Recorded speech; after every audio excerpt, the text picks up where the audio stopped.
So many people are having panic attacks and they can't get to the bottom of it. The reason they can't get to the bottom of it is because they don't understand their own nature and what's actually happening in the moment. When you're having panic attacks, things that are happening in your current present state are triggering past life trauma. Like for me, it's like being hungry. When I have a panic attack, it usually starts with being hungry or being hot. Because I can consciously remember, starving to death, and I can consciously remember being burned to death. So those people out there who are having these panic attacks, it's not that they're not able to tap into their past lives. They can do that. They just can't consciously tap into their past lives. So when they're having a panic attack, they're having this trauma of one lifetime of being hot, one lifetime of being tortured, and one lifetime of dying. And all these things are bearing and bearing and bearing on top of them that they can't deal with it just by addressing it in the moment. You basically need to have to drop out of the moment and just try to survive the panic attack. What you're trying to do when you just drop out is you're trying to disconnect from those past lifetimes that are being the triggers. And what you will do in the conscious state is, okay, make sure you're not too hot. Okay, make sure you're fed.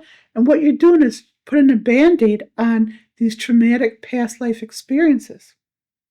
So what we do in private sessions and what I teach you to do with the SFT protocols is to figure out what your own triggers are.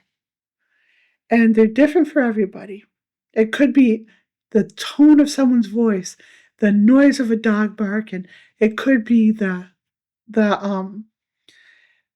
sound of traffic, because they're all different.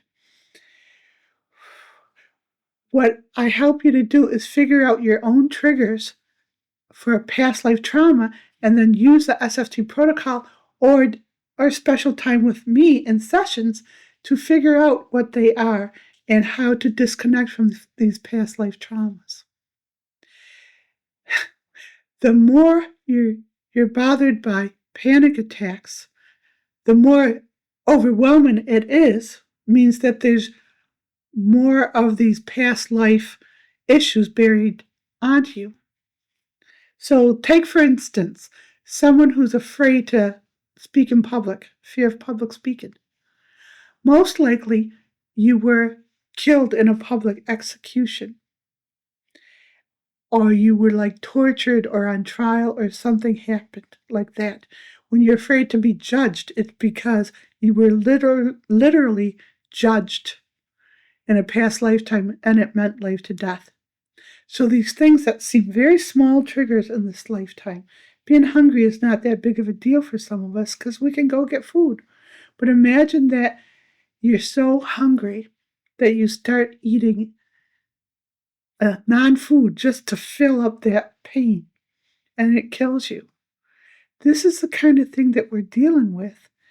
And all these little triggers that lead to a full-blown panic attack are excruciating times when we were met with a life and death issue and it didn't end well for us. So the more that you can figure this out for yourselves, I'm happy to help you.